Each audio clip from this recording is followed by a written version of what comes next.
The Bronx had seen stranger things than a blue box falling out of the sky. That was the borough's official position. Anyway, unspoken, civic, worn into the pavement like old gum. It had survived the 70s. Survived 3 Chitauri invasions. Survived the time a celestial used the East River as a footbath. So when a rectangular blue object the size of a garden shed materialized, 6 feet above the intersection of Jerome Avenue and 170th Street at 11:47 on a Tuesday morning, accompanied by a sound like the universe clearing its throat, the assembled pedestrians gave it approximately 4 seconds of alarm before defaulting to the New York response. Mild irritation at the traffic disruption. It landed badly. Not catastrophically, no crater, no casualties, no secondary explosion. Just the particular graceless thud of something that had been traveling at impossible speed and stopped all at once, canting 5 degrees to the left and knocking over a fruit stand with a sound like a xylophone falling downstairs. Oranges rolled philosophically into the gutter. The sign on the box read Police Public Call Box in white letters that seemed, to anyone who stared at them long enough, to be slightly more words than they had been a moment ago. Then the door opened, and a man fell out. He caught himself on the doorframe with the reflexes of someone who had done exactly this before, tumbled out of impossible situations, and turned the stumble into something resembling an entrance. He was broad-shouldered and dressed in burgundy velvet that had no business being as unwrinkled as it was, with silver hair swept back from a face that looked simultaneously 50 and 500 depending on which angle the light caught him. He blinked at the Bronx. The Bronx, through its assembled representatives, blinked back. "Right," said the doctor. "Not scaro. Good start." He pulled a silver device from his jacket pocket, cylindrical, with a glowing green tip, pointed it at the air, clicked it twice, and frowned at the readout, with the expression of a man who has been given a completely correct answer to completely the wrong question. The TARDIS had brought him here. That much was obvious. Less obvious was the why, the where precisely, and the nature of the temporal turbulence that had grabbed his ship like a cat grabbing a ball of string and flung him sideways through the dimensional membrane between realities. He had felt it in the bones of the TARDIS before he felt it in his own, that horrible wrong frequency shudder of a timeline not his own snapping into contact with his vessel's outer plasmic shell. There had been a sound like a cosmic filing cabinet being slammed. And then here, inexplicably, unmistakably, was Earth. But not his Earth. The air was different. Not dangerously so.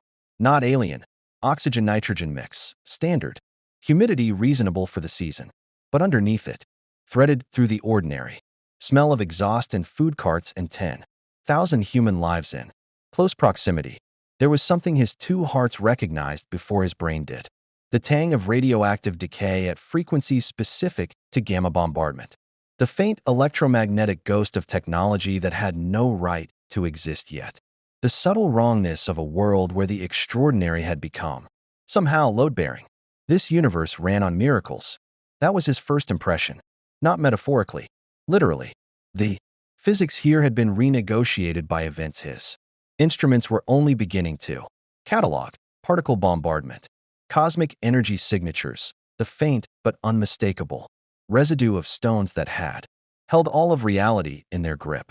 He could feel it the way a musician feels a room's acoustics the moment they step inside. This place had been broken and remade so many times that the breaking had become structural. He was still cataloging this when the wall to his left was suddenly occupied by a person who had not previously been there. The person was upside down, which the wall facilitated by virtue of the person in question not appearing to be subject to gravity's normal terms and conditions. He was young, or looked it, wearing red and blue that had seen recent violence, a mask that covered everything but a mouth, currently open in the particular expression of someone running through explanations and discarding each one faster than the last. "Okay," said the young man on the wall. "I'm going to need you to explain the box." The doctor looked up at him with the serene patience of someone who has met every variety of extraordinary and found most of them delightful. "It's a time machine," he said. "Also a spaceship. Dimensionally transcendent, bigger on the inside, before you ask. I'm the doctor, and you are very impressively not falling." which I appreciate on an aesthetic level. The masked figure tilted his head. The doctor. Doctor who? The doctor's expression shifted into something warm and ancient and slightly sad, the way it always did at that question. Exactly, he said. Spider-Man, because the doctor's sonic was already cross-referencing the energy signature against the faint biographical data bleeding off the young man's body language, his worn boots, the particular way he held his weight on the wall like someone who had been doing this long enough for it to become thoughtless habit, dropped from the wall and landed in a crouch on the pavement. Around them, phones were already out. The fruit stand vendor was photographing the TARDIS with the pragmatic energy of someone calculating insurance claims. You landed on Jerome Avenue, Spider-Man said. In a box. That makes a very specific noise when it arrives, which 3 separate people have already uploaded to social media. He paused. SWRD response. Time is about 4 minutes for unclassified aerial anomalies. You've used one of them. SWRD, the doctor repeated, running the acronym through his memory. His memory, which contained the complete history of his own universe and 0% of this one. He filed the gap. Military. Science. With guns. Spider-Man's head tilted again, doing the calculus that the doctor had learned to recognize. In the best kind of people, the ones who led with curiosity before fear. You're not from here. Gallifrey, originally. Though it's complicated. The doctor glanced down at the Sonic's readout, where the temporal displacement data was resolving into something deeply unpleasant. The TARDIS had not merely drifted here. She had been pulled. The difference mattered enormously. The way the difference between falling and being pushed always matters when you're standing at the edge of something. I don't suppose you have a quiet somewhere I could. The sound arrived before the vehicles did. Not sirens, something cleaner, more deliberate. White vehicles with a sigil on the side that the doctor's pattern recognition processed in the half-second before they rounded the corner. A sword overlaid with a stylized star. 6 of them, moving with the choreography of people who had done this before and expected to do it again. Spider-Man made a sound. That was not quite a sigh and not quite a groan, but occupied the territory between them. 3 minutes and 50 seconds, he said. They got faster. The doctor looked at the vehicles. He looked at the TARDIS, door still slightly ajar, leaning its 5 degrees to the left. He looked at the Sonic in his hand, which was telling him things about the local temporal structure that he needed considerably more than 4 minutes to properly process. Then he straightened his velvet jacket, pocketed the Sonic, and arranged his face into the expression he had worn when meeting the Shadow Proclamation. The Shadow Architects, the Time Lords at their most bureaucratically terrifying, and approximately 930 years of authority figures who believed that having the bigger vehicle made them the more important party in any conversation. Mild, pleasant, completely unintimidated interest.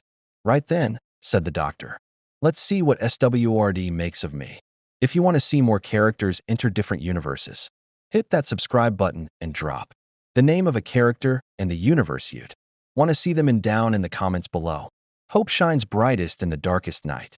The woman who stepped out of the lead vehicle moved like someone who had long ago made peace with the fact that her job description included first contact with the incomprehensible and had simply adjusted her coffee intake accordingly. She was sharp-featured, dark-haired, wearing the kind of tactical efficiency that suggested the suit was armor even when it wasn't. Behind her, 6 agents fanned out in a perimeter that was professionally executed and, the doctor noted, would be completely useless against anything that could actually threaten them. Security theater performed by people who knew it was theater but maintained it anyway, because the performance was half the point. Agent Quartermain, SWRD, she said, stopping 6 feet from the doctor, with the measured distance of someone trained to leave room for unexpected developments. Her eyes moved across him, across the TARDIS, across Spider-Man still crouched on the pavement, and back to him, cataloging with the speed of genuine intelligence. Sir, I'm going to need you to step away from the object and place your hands. The object, the doctor said, with the particular gentle offense of a parent hearing their child described as a minor inconvenience, is a Type 40 TARDIS, time and relative dimension in space. and she is considerably older than your planet's entire recorded history. So I'd appreciate if we began this conversation with a modicum of respect for her. Also, your perimeter has a gap on the northeastern quadrant. 11 o'clock, just behind the fruit stand. You'll want to sort that.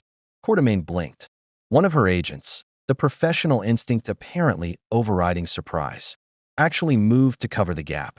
He's not wrong about the gap, Spider-Man offered from the side. Spider-Man, Quartermain said, in the tone of someone adding an item to a list that was already longer than they'd like. This your contact? We literally just met. The doctor had his sonic out again. Not pointed at anyone. Pointed at the air, at the readout. At the constellation of data that was. Assembling itself into a picture he did not yet entirely want to see. The temporal displacement was worse than the initial reading had suggested. The TARDIS's connection to the vortex, that humming, singing, living channel, that connected his ship to the time stream like a root system connects a tree to the earth, was present but fractured, not severed, fractured, as though something had come between the TARDIS and the vortex and taken a hammer to the junction, not to destroy it, but to jam it, to hold it, to keep him here. That was not an accident. Accidents did not jam things so precisely. I need you to understand something, the doctor said, and his voice had changed register slightly, still pleasant, still carrying that quality of genuine engagement, but underneath it now the weight of someone choosing their words the way a surgeon chooses instruments. I am not a threat to you. I'm not a threat to this city, this planet, or this universe.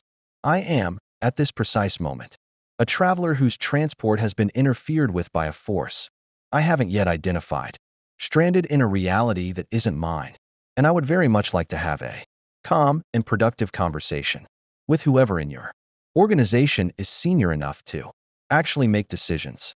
Because the alternative, the version of this where we spend the next 40 minutes performing the theater of containment, is going to cost us both time I'm not certain we have. Silence. The kind that has weight to it. Quartermain studied him for a long moment.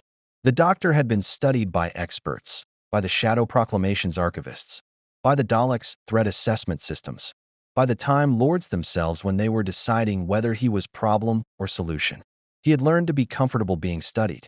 He had also learned to read what the study revealed about the student. Quartermain was not afraid of him. She was curious, which was the more dangerous response and also, in his experience, the more useful one. What's the sonic do? She asked.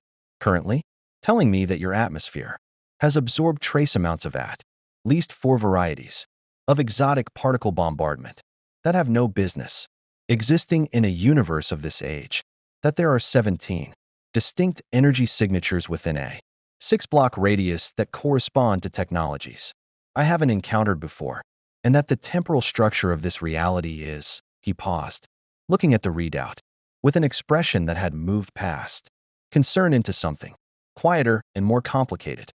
Complicated, he finished. Your timeline has been through significant trauma, multiple restructuring events, the residue of absolute power concentrated and then dispersed, and layered through all of it. He clicked the sonic twice more. Someone has been managing your timeline for a very long time, and they're very good at it, and they very much did not account for me. Spider-Man had gone still in the way that physically capable people go still when they hear something that troubles them intellectually. The TVA, he said, not quite a question. The doctor turned to him with sharp attention. You know that name. Everyone knows that name, Spider-Man said. After what happened, the variants, the multiverse, it was sort of a whole thing. The doctor filed this rapidly.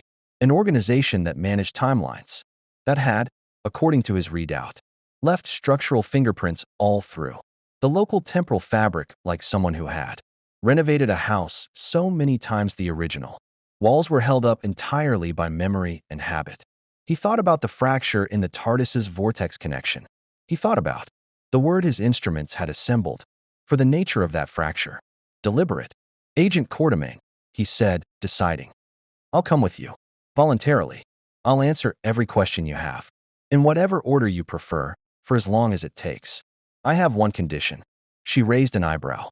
The TARDIS comes too. She doesn't get stored, doesn't get opened without my presence, doesn't get analyzed or prodded or, and I want to be very specific here, doesn't get switched off. She's alive in the ways that matter. And she is currently the only thing in this universe that knows where I've been and might be able to tell me why I'm here. Interfere with her, and you lose the only cooperative time Lord this universe is ever likely to meet. Quatermain looked at the TARDIS. The TARDIS, in the way that she sometimes did, seemed to look back, something in the quality of light around the wood paneling. A faint resonance that wasn't quite sound. A presence, patient and enormous and compressed into the shape of something manageable. It really is bigger on the inside? Quatermain asked. Considerably. She was quiet for 3 seconds. The doctor counted them. A person who thought in shorter bursts than that was reacting. 3 seconds meant she was actually deciding. All right, she said. But the spider stays outside. Hey, said Spider-Man. The spider, the doctor said, was the first person in this universe to treat me like a person rather than an incident. He comes. Quatermain's expression shifted in a way the doctor catalogued as respect against her better judgment. She gestured to her team. 2 agents moved toward the TARDIS with the careful energy of people approaching, something they'd been told not to touch. The fruit stand vendor, apparently having completed his insurance calculation, went back to rest hacking oranges with the philosophical acceptance of a man who had learned that New York rewarded equanimity. In the back of the armored vehicle, the doctor sat with the Sonic in his lap and watched the Bronx slide past the window and turned over the word deliberate in his mind like a stone that might have something living underneath it. Someone had pulled him here. The question eating at the edges of everything else. The one he hadn't said aloud. Yet because saying it aloud made it real, and real things had to be dealt with. Was this, in a universe full of beings capable of manipulating time on a cosmic scale, which one had decided it needed a doctor? And what were they dying of? The SWRD facility that received them was not the most intimidating place the doctor had ever been debriefed. That honor belonged to the Panopticon on Gallifrey, where the ceiling was so high it generated its own weather, and the chairs were designed by people who viewed comfort as a form of philosophical weakness. This was merely a reinforced room beneath a building that didn't appear on public maps, with fluorescent lighting that hummed at a frequency slightly too high for human hearing, and several cameras that the doctor had counted and categorized within 30 seconds of entering. 8. 2. With secondary feeds. One with a LipRed-capable zoom function, which he found flattering in a bureaucratic sort of way. He sat at the table and answered questions for 2 hours and 14 minutes. Most of them he answered honestly. Some of them he answered completely. A few he answered in the way that a very experienced traveler answers. Questions from border control, technically accurate, contextually selective, calibrated to what the asker could usefully process. He explained Gallifrey. He explained regeneration, which produced the specific silence of people who had just been handed a concept there. Threat assessment protocols had no category for. He explained the TARDIS with the proud, slightly bashful effect of someone showing photographs of a person they love. He explained the nature of the vortex fracture in terms that Quatermain, to her considerable credit, followed 70% of and asked sharp questions about the remaining 30. Spider-Man sat in the corner and ate a sandwich. Someone had brought him and contributed occasional clarifications with the energy of a student who had done exactly enough of the reading to be useful in seminar. What the doctor did not explain, because he did not yet know how, was the specific quality of wrongness his 2 hearts had been processing since the TARDIS landed. The fracture in the vortex connection was deliberate, yes, but it had a shape to it, a precision, the kind of cut that implied not just intelligence but patience, and not just patience but specific knowledge of Gallifreyan temporal mechanics that should not exist in this universe. Because Gallifrey did not exist in this universe. He had confirmed that in the first 20 minutes. His home, his people, the entire civilization of the Time Lords, in this reality's history, there was no Gallifrey. There was no planet of ancient watchers, no web of time, no silver-leafed citadel under a burnt orange sky. The absence sat in his chest like a room that had been carefully emptied. He was still sitting with that when the door opened and the room changed. Not physically. The fluorescent lights continued their high-frequency hum. The cameras maintained their angles. But something in the architecture of the air shifted, the way a room shifts when someone enters it who is accustomed to rooms, reorganizing themselves around their presence. The man in the doorway wore a red cloak that moved with independent intention and the expression of someone who had assessed the situation before opening the door and was now merely confirming his assessment. Dr. Stephen Strange looked at the doctor the way astronomers look at objects that appear in places where physics suggests nothing should be, with a mixture of intellectual hunger and the particular wariness of someone who knows that anomalies in their field of expertise have a tendency to become emergencies. "You're a Time Lord," Strange said. It wasn't a question. "Last one. Give or take the complicated bits," the doctor agreed. "You're a sorcerer. The Sorcerer Supreme. If the energy signature is anything to go by, and it's quite a signature, like standing next to a lighthouse." Strange crossed to the table and sat across from him with the deliberate economy of someone who had learned not to waste motion. His hands, the doctor noticed, bore old scarring across the knuckles, the particular pattern of healed surgical damage, fingers that had been rebuilt rather than simply rested, hands that had been broken and reconstructed, and still moved with precision because the person inhabiting them had decided that was the only acceptable outcome. The doctor recognized that quality. He had met it in himself in various regenerations, in the long mornings after things that couldn't be undone. "Your presence here," Strange said, "set off every temporal alarm in the Sanctum Sanctorum simultaneously. I have instruments that have survived the Infinity Gauntlet, the Convergence, and 3 separate Sorcerer Supremes who thought they knew better than the ones before them. Every single one of them is currently screaming." He paused. "I mean that metaphorically. Mostly. The vortex energy," the doctor said, "from the TARDIS. It's not native to this universe's temporal structure. Your instruments would read it as a crack in everything," Strange said. "Yes." He leaned forward slightly. "I've read accounts of temporal anomalies. I've dealt with the Time Stone, with Kang's incursions, with the TVA's interventions. None of them produced a signature like yours. You're not bending time. You're not from a divergent timeline or a variant probability. You're from outside. Fundamentally outside." He said this with the gravity of someone reading a diagnosis. "Do you understand what that means for Marvel's cosmic order?" "I'm beginning to," the doctor said quietly.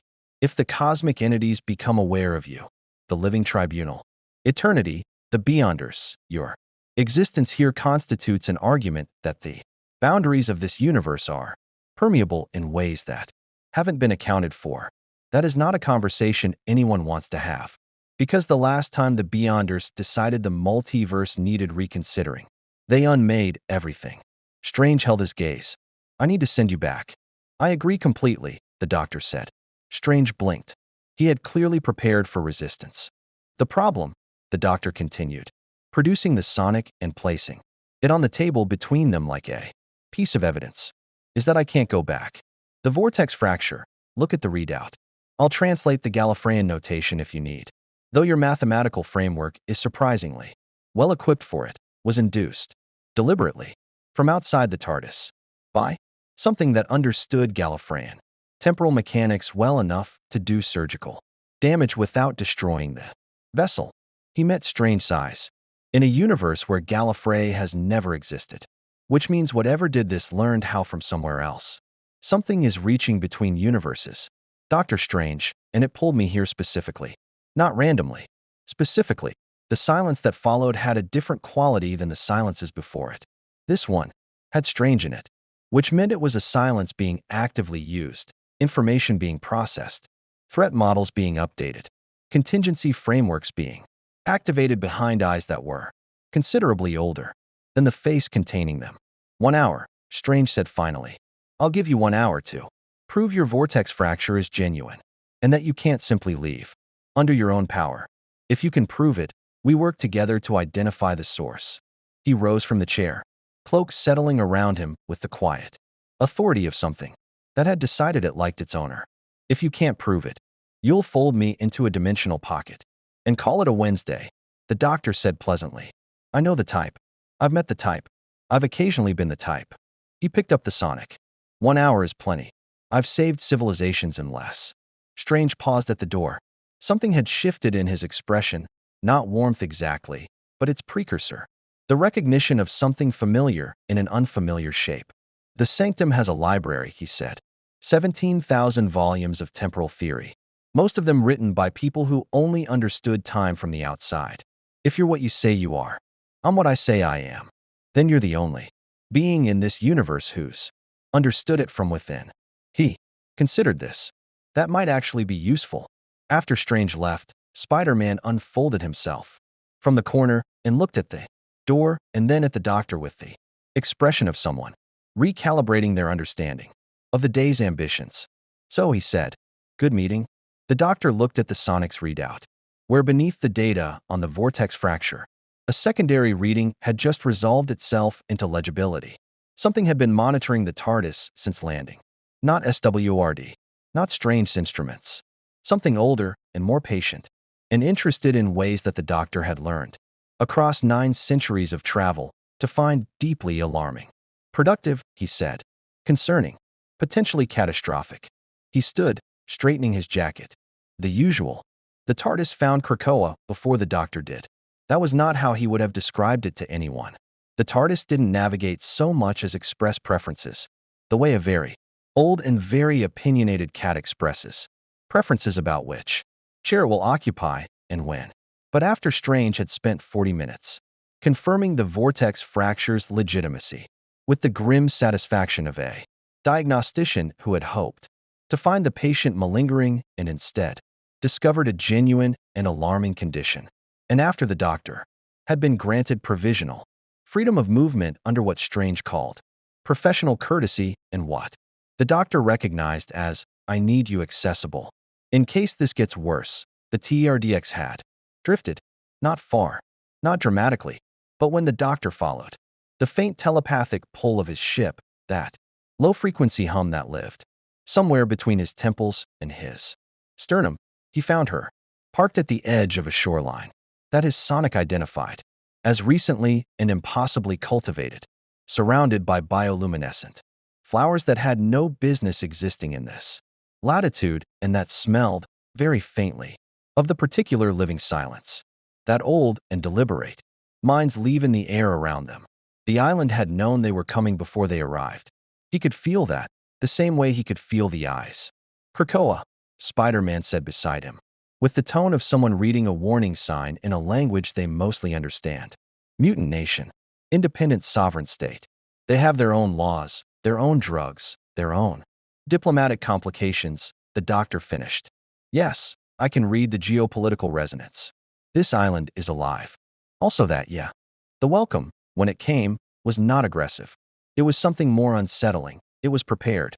A path opened through the undergrowth with the deliberateness of a door, held open by someone who has been waiting at it for some time. The flowers on either side tracked them like faces. The doctor walked with the sonic in his pocket, hands visible, wearing the expression he used for situations were showing that he understood the power dynamic was itself a form of respect.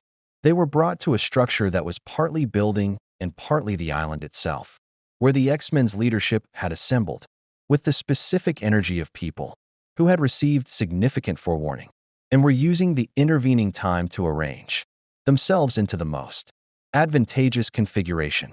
Cyclops stood, with the military straightness of someone who had been a field commander long enough for it to become skeletal. Storm's presence preceded her physically.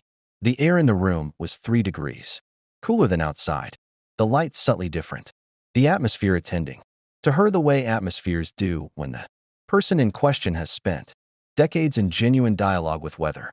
And at the center, in a chair that was not a throne but performed the same function through sheer quality of stillness, sat Charles Xavier. The doctor had met telepaths before. He had met the finest minds his own universe had produced, which was a universe that had produced Time Lords, which was the civilization that had looked at the full complexity of causality and decided to make it a course of study. He understood what exceptional intelligence felt like at proximity. This was different. Xavier's mind reached him before Xavier spoke, not intrusively. That was the first thing the doctor noticed, and it recalibrated his assessment immediately. The touch was extraordinarily courteous, the telepathic equivalent of a hand extended rather than a door open without knocking, a question rather than an incursion. He felt it against the edges of his own Time Lord consciousness, that ancient, complicated architecture of 900 years and more, of memories that spanned centuries and losses that had restructured him entirely, of the low continuous frequency that was the TARDIS's presence in his nervous system like a second heartbeat. He let Xavier in. A little. The way you open a window rather than a wall. What happened next was not a conversation. It was more like two libraries discovering they shared a reading room. He felt Xavier moving through the surface layers of his experience with the careful precision of someone who understood that what they were touching was not just a mind but a history, and that histories had weight, and weight demanded care. He felt the moment Xavier reached the memories of Gallifrey, not the burning. He kept that back. Some things were not for sharing, but the simple fact of it. The silver leaves and the burnt orange sky and the feeling of a civilization at his back like a hand between his shoulder blades. And then he felt Xavier stop. In the physical room, Xavier's expression had not changed. He was too controlled for that, too experienced in the art of receiving enormous things without visibly staggering. But the telepathic touch withdrew with a gentleness that contained, unmistakably, the particular tenderness of someone pulling back from something that has burned them slightly and not wanting to make the wound aware of it. "You have lost an entire world," Xavier said. It was not a question. It was not quite a statement. It occupied the space between them like something placed on a table with great care. Several times, the doctor said, in various ways. He stopped. Started again. Yes. Xavier was quiet for a moment. Around them, the X-Men held their various positions, and the island breathed its slow vegetable breath, and the light through the organic walls shifted and settled. "I read your memories of it," Xavier said. "Not deeply, but enough to understand the shape of what you carry." His voice had changed register. Slightly, still precise, still controlled, but underneath it the resonance of someone speaking from genuine comprehension, rather than professional empathy. "The X-Men understand extinction as an ever-present threat. We have built an entire civilization on the premise that a people can survive the desire of others to unmake them." He looked at the doctor with the steady attention of someone who had decided to be entirely honest. "I have never met a being for whom that survival was so singular. There are compensations," the doctor said, which was both true and the most insufficient thing he had ever said, which given 900 years of insufficient things was an achievement of sorts. "What I need to tell you," Xavier said, "is what I found beneath the surface of your memories. Not what you remember. What you've forgotten." He leaned forward slightly. "There is a lacuna in your timeline. A gap, very precisely made, in the sequence of events leading to your arrival here. You remember the turbulence. You remember the TARDIS being pulled. But you do not remember, and this is deliberate, Doctor. Someone has removed this, the 12 seconds before the pull began." The doctor sat very still. 12 seconds, he said, in which you were in contact with something. The impression it left is still present in your neural pathways, beneath the erasure. The way a word remains visible on paper after it has been crossed out. I cannot tell you what it was. Xavier's voice was carefully neutral. But I can tell you what it felt like to touch the ghost of it. He paused. It felt like time. Pure time. Not the use of time. Not the manipulation of time. Time itself, aware of itself, and aware of you. Outside, Storm had not moved, but the air pressure in the room had dropped 2 millibars. The automatic response of a woman whose emotions lived in the atmosphere. Cyclops' visor had adjusted its aperture by a degree that only a very attentive observer would notice. Spider-Man said, very quietly, "That sounds bad. It sounds like something very old." The doctor said, "Went to a great deal of trouble to bring me here for a reason it didn't see fit to explain." He looked at Xavier, and it was careful enough to remove the moment of contact from my own memory, which means it understood Gallifreyan neural architecture, which circles back to the same impossibility I keep arriving at. He stood, slowly, in a universe where Gallifrey never existed, where there has never been a time, Lord, where no one should know what a Gallifreyan mind looks like from the inside. Xavier held his gaze. The island breathed. "Someone in this universe," Xavier said, "has been waiting for you specifically, and they prepared very thoroughly." He glanced toward the wall, toward some middle distance that might have contained a thought he wasn't certain he should share. There is one being I know of who understands. Tom with that depth and that patience. His expression, controlled as it was, carried something around its edges that the doctor identified with the cold clarity of pattern recognition. Fear. He goes by many names, Xavier said. But you will meet him as Kong. Kong did not arrive. He convened. That was the distinction the doctor made in the moment it happened. Because distinctions mattered, and because the difference between a man who arrives and a man who convenes is the difference between someone entering a space and someone revealing that the space was always theirs. One moment the interior of the Krakoan structure contained the people it had contained: Xavier, Storm, Cyclops, Spider-Man, the Doctor, and the breathing attention of the island itself. The next moment it contained all of those things and also a figure in blue and green armor that processed light differently than the objects around it, as though it existed at a slightly different temporal resolution than the rest of the room, as though he was, in some fundamental sense, more present than everything else. He was tall. He wore time the way soldiers wear campaign decorations, not ostentatiously, but as evidence. His face, what was visible of it above the armor's collar, had the particular quality of someone who had lived long enough and, variously enough, that age had become a category error. He looked at the doctor with the recognition of someone who has been anticipating a specific conversation for a duration that the other party cannot yet comprehend. Doctor, said Kong the Conqueror, and even the name functioned differently in his mouth. Not a title, not a sobriquet, but a coordinate, a fixed point he was orienting himself toward. You took longer than I calculated. The TARDIS is more resistant to directional influence than my instruments suggested. Fascinating vehicle. The doctor looked at him for a long moment. Around the room, the X-Men had moved, with the trained economy of people who had encountered Kong before and had updated their protocols accordingly. Storm's weather had arrived in her expression, calm and cold and capable of devastation. Cyclops' hand was at his visor. Xavier sat with the stillness of someone listening to 17 conversations. Simultaneously, none of them in the room. You pulled me here, the doctor said. Not angry. Not yet. He was doing the thing he did when anger would be indulgent, setting it to one side and attending to the problem, because the problem was always more useful than the emotion, and there would be time for the emotion after. You understood Gallifreyan temporal mechanics well enough to fracture the vortex connection without destroying the TARDIS, which means you've encountered Gallifreyan technology before, or accessed records of it, or he stopped. You've been to my universe. Versions of it, Kong said, with the equanimity of someone discussing travel itineraries. The multiverse is considerably less organized than either of our peoples would prefer. There are threads, Doctor, between universes. Most are too thin to traverse, too unstable to maintain. But occasionally, he moved to the center of the room with the unhurried confidence of a man who has never needed to rush because he controls the variable that rushing responds to. Occasionally, a thread thickens, becomes a corridor, and corridors invite traffic. You've been crossing between universes, the doctor said. I've been exploring the possibility, Kong said. The actuality required a specific instrument, a vessel that is itself a bridge between temporal states, that exists structurally as a translation between time as a dimension and time as a place. He looked at the TARDIS, visible through the organic wall, sitting on Krakoa's shore with its characteristic patient solidity.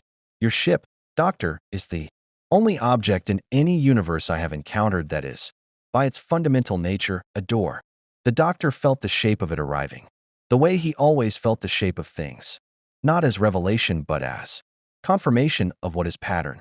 Recognition had been assembling without permission for the last several hours. The TARDIS as instrument, the fracture as invitation rather than damage, the 12 missing seconds, the careful removal of the moment of contact from his own memory, not to deceive him but to ensure he arrived at this conversation with the specific knowledge deficit that would make him most useful. He had not been rescued or captured or accidentally displaced. He had been recruited. No, he said. Kong raised an eyebrow. Whatever you need the TARDIS for, the doctor said, with the quiet, absolute finality that 900 years of practice produces, the answer is no. She is not an instrument. She is not a door. She is not a means to an end that you've decided is worth the cost of drafting a Time Lord without his consent. The pleasantness was still present in his voice, but it was the pleasantness of a very deep and very cold body of water, surface calm, depth considerable, the temperature consistent all the way down. So before we go any further, I need you to understand that clearly. Then you can tell me what's actually happening. Because you didn't go to all this trouble for nothing. And whatever it is has frightened you enough to do something this operationally reckless. And I would like to know what frightens Kong the Conqueror. The silence that followed was interesting. It was the silence of a man recalibrating. Frightened, Kong said, tasting the word with mild distaste. The 12 seconds you removed from my memory, the doctor said. Xavier found the ghost of them. You made contact, you issued some kind of summons. And then you removed my awareness of it. Not to deceive me. You're too intelligent for a deception that transparent. But to prevent me from spending the transit time theorizing myself into a position you couldn't argue me out of. He tilted his head. That's a level of care that goes beyond strategy. That's the action of someone who genuinely needs this to work and couldn't afford for me to say no at the starting gate. He looked at Kong steadily. So, what is it?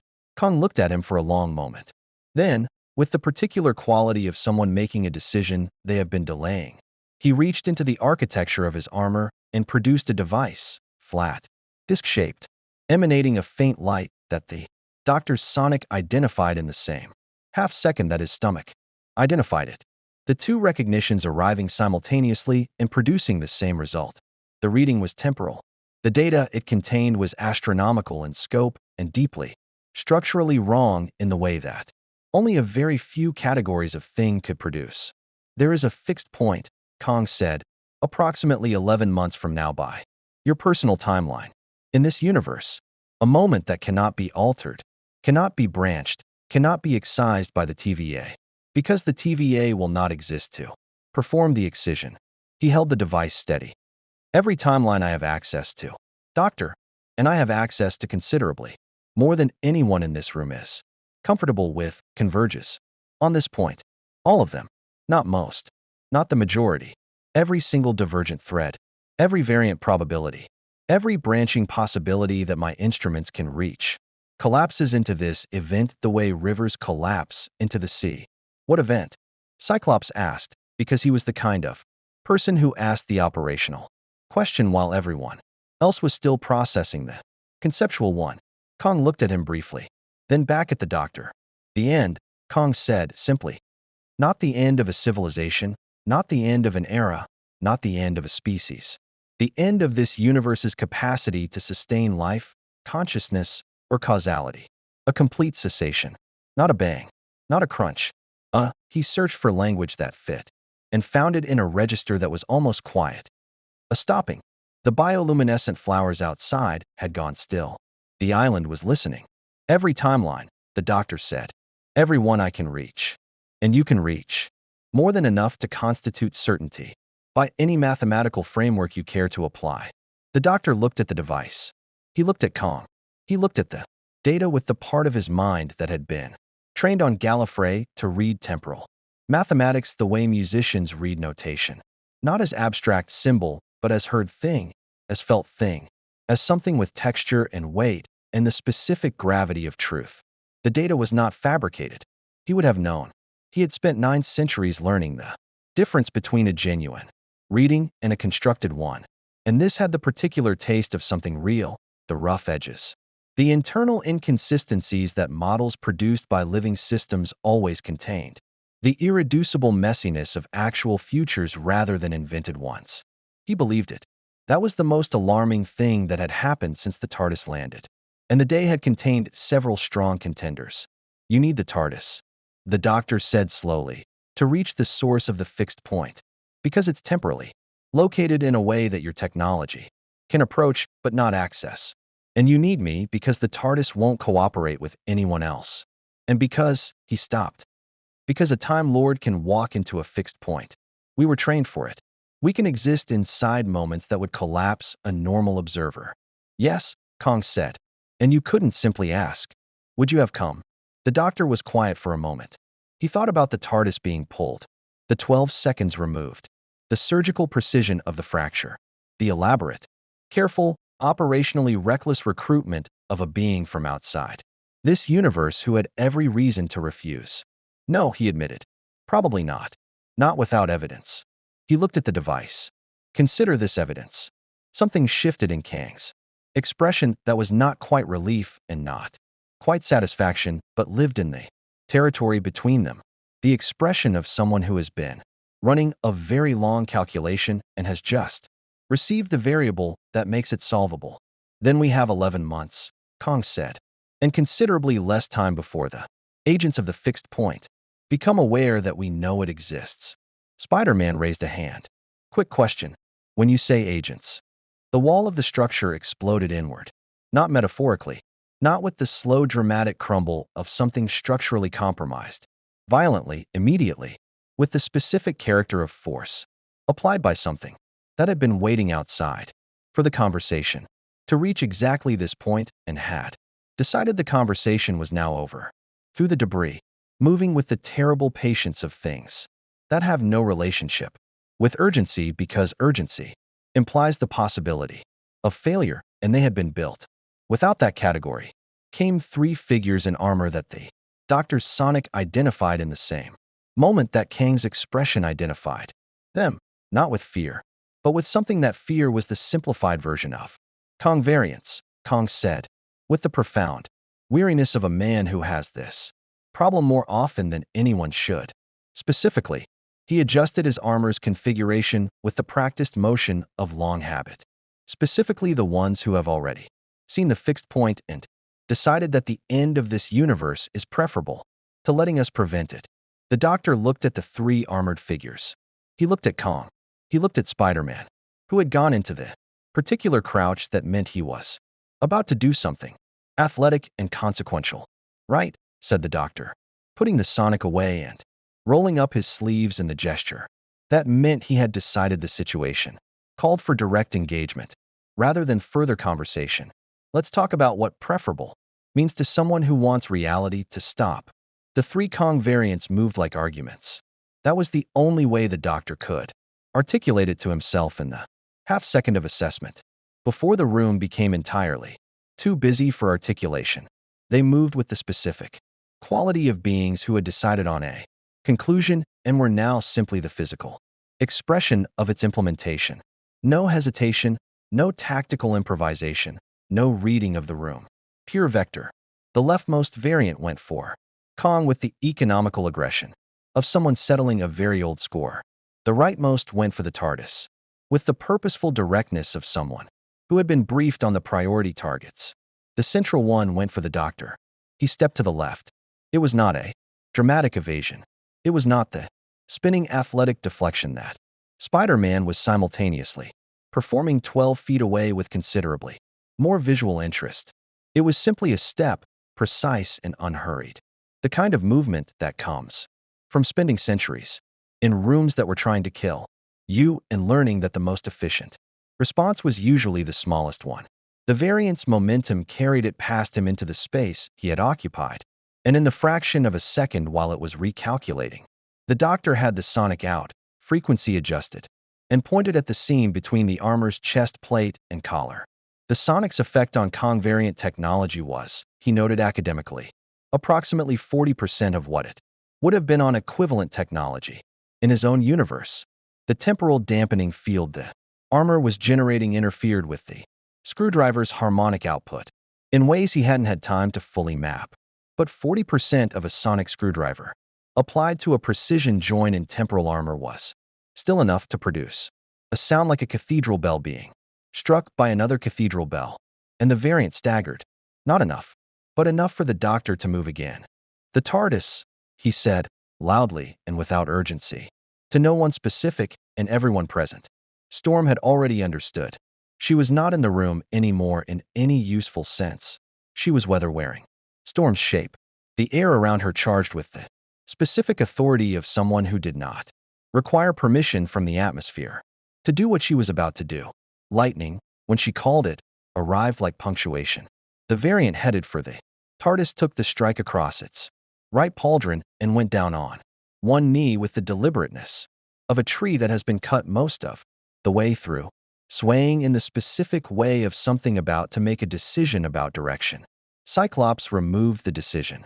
The optic blast was surgical, not the full aperture that turned geography into memory, but the precise, controlled beam of someone who had been practicing for decades to hit exactly what he intended and nothing adjacent to it. The variant went fully down, which left the one fighting Kong. And that fight was not something the doctor could usefully contribute to physically because it was being conducted partly in real space and partly in the temporal dimension that Kang's armor allowed him to access. Two men flickering at the edges of visibility as their combat moved through fractions of seconds that normal perception couldn't track. They appeared and vanished and reappeared in configurations that the eye processed as impossible and the brain filed under problems for later. Spider-Man landed beside the doctor with the easy competence of someone who had metabolized chaos into a working condition. The one that's down, it'll get back up. Their armor has autonomous repair functions. I know, the doctor said. He was looking at the TARDIS through the ruined wall. She was unharmed. The variant hadn't reached her. And she had, he suspected, contributed to that outcome in the way she sometimes contributed to things. Invisibly and without any mechanism he could fully account for. But the Sonic's readout had updated in the violence of the last 90 seconds. And what it was telling him now was significantly worse than what it had been telling him before. The variants had been broadcasting, not communications, something more fundamental. A temporal signal, the kind that propagated not through space but through the time stream itself, announcing a coordinate and language that only entities with deep temporal literacy could read. They've flagged our location, the doctor said. Not our physical location, our temporal location. Anyone with the right instruments and the right nature. He stopped, running the numbers, not liking where they arrived. We need to move. Not across the island. Across time. Or at minimum, we need to get the TARDIS somewhere that isn't here and isn't now. Because whoever receives that signal will be able to find us with a precision that physical distance doesn't solve. You said you couldn't navigate, Spider-Man said. The vortex fracture. I said I couldn't navigate home. Short hops within this universe's timeline are still possible. Painful, and somewhat like driving with a flat tire. But possible. He was already moving toward the TARDIS. I need Kong to finish his argument and join us. Because whatever he knows about the fixed point is the only map we have. And I need. He stopped at the threshold of the ruined wall. I need you. Spider-Man blinked. Me? You were the first person here who treated me like a person, the doctor said. And I am about to spend an indeterminate period stranded in a universe. I don't know. Working with a man I don't trust. Toward a goal that might require me to do things I won't enjoy. Inside a ship that can manage short hops but can't get me home. He held the TARDIS key. It had appeared in his hand with the unconscious habit of 9 centuries. The way a hand finds a familiar tool in the dark. I need someone whose judgment I've had at least 40 minutes to evaluate. In my experience, 40 minutes is enough to know if someone's worth keeping close.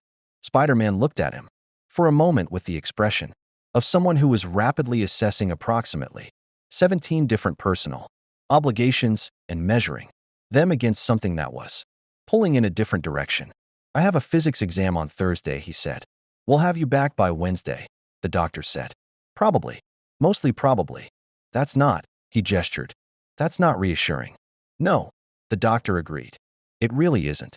Behind them, with the specific crack of temporal combat concluding, Kong appeared from the flickering discontinuity of the time-adjacent space he'd been fighting in, dragging the defeated variant by the collar of its armor with the grimly satisfied air of someone who has just won a very complicated argument. He dropped it. It made a sound like very expensive luggage. He took in the scene, the down variants, Storm's charged atmosphere, the ruined wall, the doctor at the TARDIS threshold, in approximately 2 seconds. And his assessment was immediate and correct. They signaled, he said. Yes. Then we have perhaps 20 minutes before. 15. The doctor said, rechecking the Sonic. I'm being optimistic at 20. Kong crossed the space between them with the long stride of someone who had decided and moved and did not see the utility of the gap between those two states. The Sanctum Sanctorum, he said. Strange library contains a temporal codex that predates the current cosmic order. If the fixed point has a source that can be identified, the codex will contain the language to read it. And strange protections are significant, the doctor said. Yes, I noticed the lighthouse. The Sanctum's dimensional shielding will mask our temporal signature for approximately 72 hours. Enough to plan. Kong looked at the TARDIS with an expression that contained, underneath the strategic calculation, something that might have been genuine reverence. The look of a man who had spent his life mastering time and was now standing next to an object that had mastered it differently and possibly better. Can she make the hop? She can make the hop, the doctor said. She won't like it. I won't like it. The flat tire metaphor applies. He opened the door.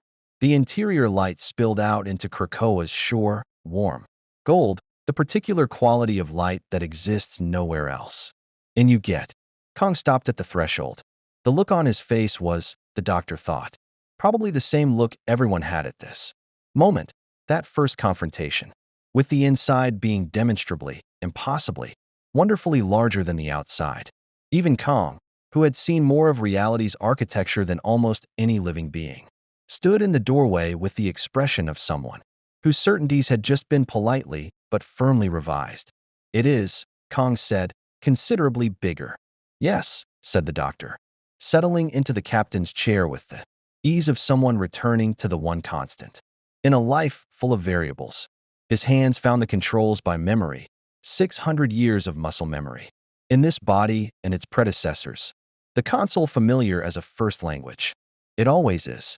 Spider-Man came through the door last, looked up at the impossible, vaulted interior with the frank wonder of someone who had decided to simply experience the extraordinary, rather than explain it, and said, okay, that's yeah, okay. The doctor pulled the dematerialization lever.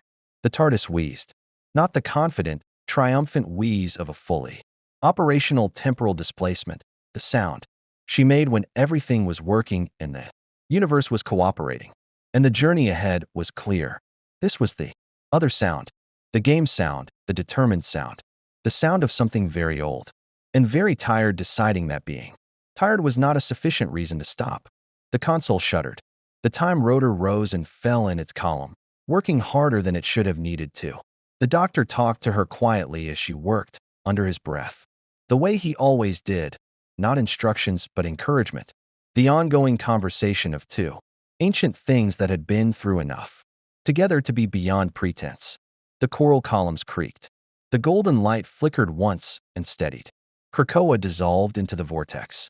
And in the 15 minutes they had vacated before the responding signal arrived at their former coordinates, 3 more Kong variants materialized on the islands, sure to find nothing but bioluminescent flowers.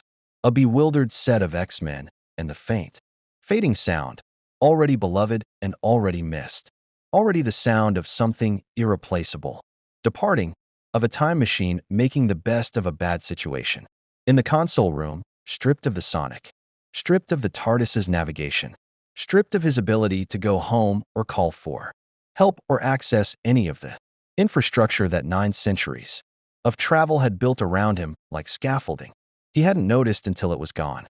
The doctor sat with his hands on controls that were working but not fully, in a universe that was counting down to something he didn't yet understand, beside a man he didn't trust and a young man he'd known for 40 minutes.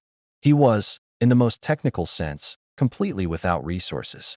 He had never felt more like himself. The TVA's records did not exist in Strange's library.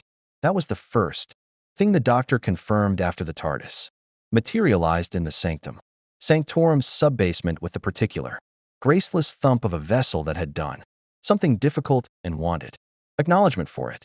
Strange had been waiting. He had the quality of someone who was always waiting, who had structured his life around the assumption that things would arrive requiring his attention and had made peace with the waiting by making it productive. He looked at Kong with the expression of a man who had rehearsed not reacting and was now performing that rehearsal under genuine pressure. You brought Kong, Strange said. Kong brought himself, the doctor said. I merely provided transport. Do you have the codex? The library was extraordinary. The doctor, who had seen the Panopticon archives on Gallifrey and the library of the Louvre under 3 different temporal configurations, and the assembled knowledge banks of the Daleks, which were comprehensive, in the way that a pathology report is comprehensive, moved through Strange's collection with the particular reverence of someone encountering genuinely unfamiliar territory. The books here were not merely repositories. They were, some of them, alive, not metaphorically, not in the way that all good books are alive, but literally, breathing at frequencies the sonic registered as organic. Their pages cycling through states that corresponded to the moods of the sanctum around them. The temporal codex was on the 7th shelf of the 3rd alcove, behind a containment field that Strange dismissed with the ease of long familiarity. It was smaller than it should have been for something that predated the current cosmic order, the size of a modest dictionary, bound in material the Doctor's instruments refused to categorize. Its pages filled with notation that was not any writing system he recognized, but that his Time Lord visual processing translated anyway. The way certain pieces of music translate across every culture that has ever developed ears. He read it standing, quickly, with Kong beside him reading the same text at the same speed and occasionally making the specific sound of a man who has been given answers that complicate rather than resolve. Spider-Man sat on the floor against the bookshelf with his mask off. Peter Parker. The Doctor had learned during the TARDIS hop, in the way that small spaces and high stress have always been efficient at producing first names, and ate another sandwich that had materialized from somewhere with the reliable resourcefulness of youth. Strange paced. The sanctum's protections hummed around them all at the frequency of something very large and very old, keeping very quiet. The fixed point isn't natural, the Doctor said. 40 minutes into the codex. No, Kong said. It's been constructed, built into the timeline deliberately, the way you'd build a load-bearing wall, not as a feature, but as a mechanism, something to ensure a specific outcome regardless of all adjacent probability. He turned a page that resisted slightly before yielding. The book's version of reluctance. The notation here describes a process, an interference pattern generated by the interaction of two temporal architectures that should never be in contact. He stopped, turned back a page. Read it again. The room was quiet except for Peter's sandwich and Strange's pacing and the sanctum's enormous careful breathing. It's us, the Doctor said. Strange stopped pacing. The interference pattern that generates the fixed point, the Doctor said, hearing his own voice from a slight distance. The way you hear yourself when you've said something that has altered the landscape of what you know and are still adjusting to the new topography. It requires two specific temporal architectures in contact. A native timeline manipulator, someone indigenous to this universe, who has restructured its time stream on a sufficient scale. He looked at Kong, and an external temporal architecture, a fundamentally foreign one, a vessel that exists as a translation between temporal states. The TARDIS. My arrival here, the Doctor said. The contact between the TARDIS's temporal architecture and the existing scars in this universe's timeline, the Infinity Stone, residue, the TVA's interventions, Kang's own restructurings. Our contact is what's generating the fixed point. The end of this universe isn't something that was going to happen. He closed the codex. It's something that started happening the moment the TARDIS landed on Jerome Avenue. The silence was of a different quality than any silence the room had previously contained. Peter had stopped eating. You're saying, Strange said carefully, that Kong brought you here knowing. No, Kong said, and for the first time his voice contained something that was not equanimity, not guilt. He was too old and too complicated for guilt in its simple form, but the particular register of a man, confronting the difference between what he intended and what he caused, and finding the gap between them larger than his models had predicted. I knew the fixed point would require both architectures in contact. I knew that contact was necessary to understand the fixed point's source. I did not know. He stopped. The word calculate sat unspoken in the space where he stopped. I miscalculated. You miscalculated, the Doctor said. The contact was always going to occur. The TARDIS's arrival in this universe was already a temporal inevitability given the TVA's pruning event, That created the dimensional thinning. That made the crossing possible. I accelerated the process and directed it. I did not generate it. His voice had recovered its steadiness, but the steadiness now had something underneath it that hadn't been there before. The fixed point existed as a probability before I acted. My intervention raised its likelihood from 63% to certainty. The doctor said, "Yes." By bringing me here. Yes. The doctor stood with the codex in his hands and did the thing he did when anger and grief and the cold, intellectual clarity of a genuinely dire situation all arrived simultaneously. He held all three at once without letting any of them win. Because winning wasn't what was needed, and what was needed was precision. He had done this after Gallifrey. He had done this after the Master, after Donna, after every moment in 9 centuries. When the cost of being the doctor had presented itself as a bill, he hadn't known he was running up. He had always paid. He had never liked paying. He had always paid anyway. Right, he said. So the fixed point is generated by our contact, which means to dismantle it. We need to understand the mechanism of the contact itself, specifically, why the TARDIS is temporal. Architecture interacts with this universe's accumulated damage in a way that generates an annihilating interference pattern rather than simply, say, a few localized paradoxes. He put the codex on the reading table and opened it again to a different section, which means I need to know everything about the TVA's pruning event, the specific one that thinned the dimensional membrane and made my crossing possible. Strange moved to the table. His hands opened a space beside the codex where a secondary text appeared. From the middle air, a document in the TVA's own notation, angular and bureaucratic and radiating the specific aesthetic of an organization that had decided that godlike temporal authority should look like administrative procedure. I have partial records. After the events that restructured the TVA, some of their operational logs became accessible to temporal sensitives. The pruning event you're referencing, he found the relevant section. It was a timeline designated 7X Delta by the TVA, pruned approximately 8 months ago by our calendar. The reason given in the log is, he stopped. What does it say? The doctor asked. Temporal contamination risk, Strange said. Specifically, his voice had changed. Specifically, the log describes the contamination risk as originating from a civilization in the pruned timeline that had developed temporal travel, technology independent of TVA oversight, a civilization designated in the log as, he looked up, as Gallifrey. The word sat in the room like something that had been thrown. There was a version of this universe, Strange said quietly, where Gallifrey existed, where the Time Lords had developed here independently. The TVA pruned it. 8 months ago, he looked at the doctor with the expression of a man who understood exactly what he was delivering. They pruned your people, doctor. In this universe's history, they erased the timeline where Gallifrey survived and flourished. Here because they decided it was a contamination risk. The doctor stood very still. He thought about Xavier's description of the lacuna in his memory. The 12 seconds of contact with something that felt like pure time. Aware of itself, aware of him. He thought about Gallifrey, not his Gallifrey, not the one he had lost and partly saved and lost. Again in the various catastrophes of his long life. But another one that had grown in this universe's soil, under this universe's physics, developing independently toward the same destination, the same silver leaves, perhaps the same burnt orange sky, a civilization of Time Lords who had looked up at the stars from a different planet in a different universe and reached the same magnificent, arrogant, beautiful conclusion: we can understand time.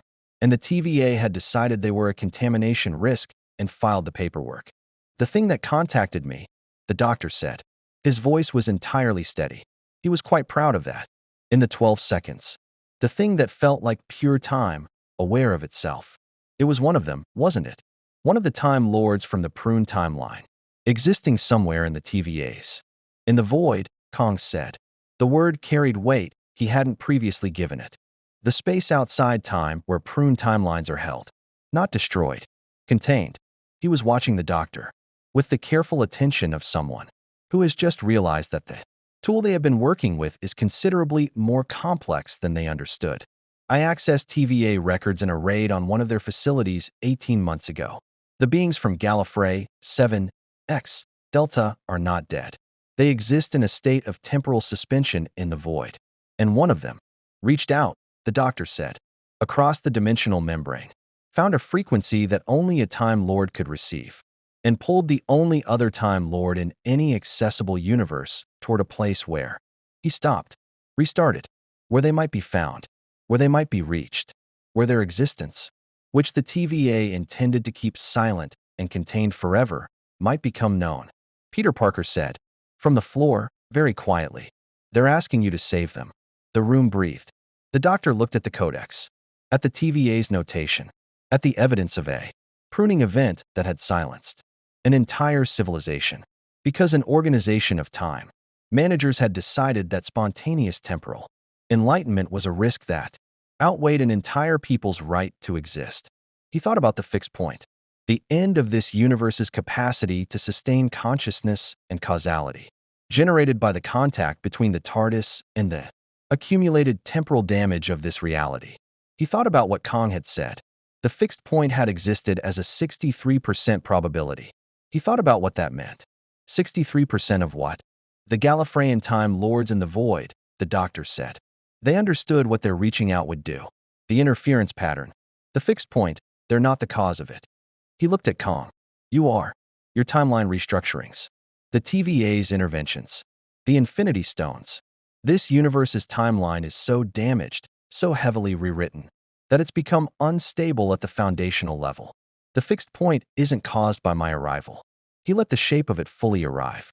My arrival is the last variable, the thing that reveals the fixed point that was always coming. This universe was already failing. The Gallifreyans in the void knew that. They pulled me here not to cause the end. He picked up the sonic. They pulled me here because they knew I was the only thing in any universe that could prevent it. The regeneration began at 3:47 in the morning by the Sanctum's clocks, which Strange maintained with the precision of someone who had learned that time, in his profession, was a variable best kept under strict observation. It did not begin dramatically. That was the thing about regeneration that no one who hadn't experienced it from the inside could fully appreciate. It never announced itself with appropriate gravity. It arrived the way most profound things arrived, sideways, in the middle of something else. The doctor had been at the console of the TARDIS for 6 hours, working with the kind of sustained focus that his Time Lord physiology could maintain, long past the point where human endurance would have conceded. The field, cross-referencing, the Codex's temporal notation, against the TARDIS's own records of the crossing, mapping the interference pattern with the granular precision that the problem required. Kong had worked beside him for 4 of those hours before his own temporal armor had flagged a critical power threshold, and he had withdrawn to recharge with the grim pragmatism of a soldier who understood that sustainability was a tactical consideration. Strange had come and gone 3 times, bringing tea on the second visit with the slightly awkward air of someone performing a human gesture they had read about more recently than they had practiced it. Peter had fallen asleep on the TARDIS's jump seat and was breathing with the particular contentment of someone very young who has decided the extraordinary is comfortable enough to rest in. The doctor had been working alone for the last 90 minutes when the first cellular cascade began. He felt it the way you feel a fault line shifting. Not the earthquake itself, but the moment before. The deep subsonic wrongness that precedes the event and that the body processes as premonition. His left hand on the console began to glow. Not brightly. Not yet. A faint gold luminescence at the knuckle joints. The visible edge of the cellular process that had saved his life 12 times across his long existence, and that had, in each previous instance, been the result of mortal damage. He had not been mortally damaged. He had been chronically, persistently, and cumulatively exposed to the temporal interference pattern that was slowly unmaking this universe's causal infrastructure, and his cells, which were Gallifreyan and therefore deeply attuned to temporal stability, had been registering that exposure as damage because it was damage, not physical, not dramatic, but real. The kind of radiation that doesn't burn but accumulates. The kind of wound that doesn't bleed but deepens. He pulled his hand from the console and looked at it. The glow pulsed, faded, returned. That, he said to himself, in the tone of a man making a note, is going to be a problem. He had perhaps 2 hours before the cascade became irreversible. Regeneration in his own universe was complex enough, the process of dying and becoming someone else. The violence of continuity maintained across discontinuity. The grief of it that no one who hadn't been through it could understand, and that he had never quite found words for in any of the languages he spoke. Regeneration in this universe, in contact with an active temporal interference pattern of the magnitude the Codex described, was something he had no data on and no precedent for. He needed data. He woke Peter first because Peter woke cleanly and without disorientation. The quality of someone whose body had learned that consciousness could be required at speed. He explained in 40 seconds. Peter processed in 3, which confirmed the doctor's original assessment of him as someone whose intelligence worked faster than his effect suggested. How bad is the interference exposure? Peter asked. Sufficient to trigger cellular response. Not immediately fatal, but if the cascade completes here, in contact with the interference pattern, the regeneration energy, he gestured at the readout. Gallifreyan regeneration energy is temporal in nature. It is, at the cellular level, a controlled manipulation of my personal timeline. If that energy releases in contact with an already destabilized temporal environment, it makes things worse, Peter said. It makes things significantly, possibly catastrophically worse. The energy release would amplify the interference pattern rather than the TARDIS's dampening field, potentially by an order of magnitude large enough to, he checked the sonic, to accelerate the fixed point's arrival by approximately 7 months. From 11 months to 4. Peter looked at him with the expression of someone who had learned, through prolonged proximity to catastrophe, to assess the actionable components of terrible news and attend to those before the non-actionable ones. So we need to stabilize you before it completes, or we need to get you somewhere the interference pattern can't reach the regeneration energy. Or both, the doctor said. Ideally both. They woke Strange, who took in the situation, and the glowing knuckles and the readout with the diagnostic speed of someone who had dealt with enough varieties of biological impossibility to have developed a generalized framework for them. He was already moving before the doctor finished explaining, into the sanctum's deeper spaces where the dimensional shielding was most concentrated, to a room the doctor hadn't seen yet that contained a containment architecture Strange described as designed for exactly this category of problem. You built a room for containing temporal energy releases? The doctor asked, following him through corridors that the sanctum rearranged thoughtfully around their passage. I built a room for containing things I couldn't predict, Strange said. After the Infinity Gauntlet, after Thanos, after 17 other events that I also couldn't predict. The sanctum learned that unpredictable was a category worth designing for. He opened a door into a circular chamber whose walls were layered with overlapping containment spells, each one visible to the doctor's temporal perception as a separate frequency of restraint, not bars, but harmonics. The architecture of something held not by force but by perfect, counterbalancing resonance. This will hold the energy long enough for us to redirect it. But I need to know what happens during regeneration, the doctor said. Yes, he told Strange. He told him as completely and as clinically as he was capable of, because Strange was the kind of mind that needed complete information and was capable of using it well, and because the clinical telling was, in this instance, easier than the other kind. He described the cellular cascade, the energy release, the dissolution of one biological configuration and the construction of another, using the same raw material but assembling it according to a different blueprint that existed somewhere in his Gallifreyan DNA like an unread letter. He described the psychological component, the continuity of memory across the discontinuity of self, which was either the most profound thing about the process or the most terrible, and on different days he held different opinions. Strange listened.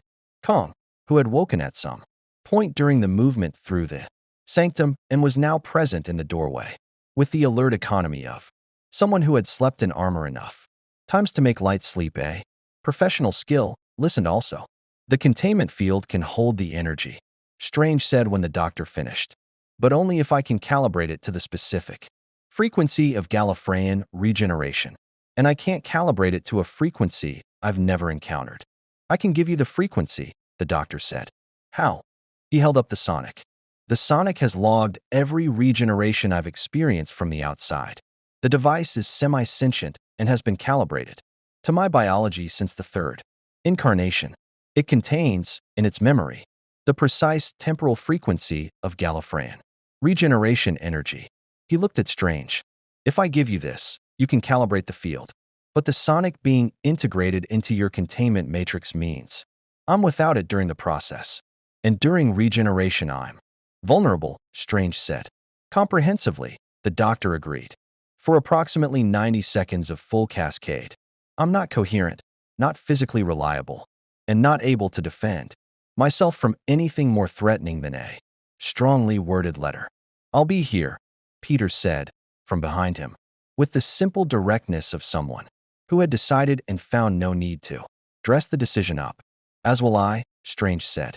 Kong said nothing, but he moved from the doorway into the room with the deliberateness of someone making a choice they hadn't planned to make and had decided not to examine too closely. The doctor looked at them. He thought about what companions were, what they had always been, not assistants, not wards, not the people he was responsible for, though he was always responsible for them. They were the evidence that even a being who had lived 9 centuries and lost more than he could usefully count was still capable of being accompanied, still capable of being known by someone new, quickly and without the luxury of time. In the way that crisis always accelerated knowing, he handed Strange the sonic. It left his hand with the resistance of something long held, the slight weight of absence that followed it into Strange's palm. Strange turned it in his hands, with the careful attention of someone receiving something precious and treating it accordingly, and began the integration into the containment fields, calibration matrix with the practiced efficiency of a man who had made peace with the fact that his entire professional life was the management of things that should not exist. The glow in the doctor's hands had reached his wrists. He sat in the center of the containment chamber on the floor, the way he had sat through regenerations before, not braced, not arranged, just present with himself in the last minutes of being this specific self. He thought about the Gallifreyans in the void, about 12 seconds of contact across the membrane between universes, a signal sent by people who existed in the terrible in-between of the pruned, who had reached toward the only other mind in any accessible reality that would recognize what they were, about what it meant that their reaching out was also a cry for help, and that the cry had found him, specifically the last of the Time Lords, the man who was always arriving too late and saving things anyway. He thought about what he would need to do to reach the void. He thought about what it would cost. He thought about the fixed point, 11 months and counting, the end of everything. In this universe written into the time stream like a sentence that had already been begun and needed only its period. He thought about 63% and what it meant that the remaining 37 had existed as possibility, that the universe had been failing but not certainly, that certainty had required his arrival, that the Gallifreyans in the void had known that and sent for him anyway because the alternative was a certainty of a different kind. The cascade reached his shoulders. Here we go, he said quietly, to no one and everyone in the TARDIS who was always listening, through the walls and the dimensional shielding and the impossible distance between the console room and this circular chamber, always listening the way she had always been listening, since the day in the repair shop on Gallifrey, when a young man who hadn't yet become the Doctor had looked at a battered old Type 40 with a broken navigation system and heard, beneath the malfunction, something that sounded like an invitation. The gold came. It was not quiet. It was never quiet. But this time it was different from every previous time in ways that mattered. The containment field caught the energy as it released.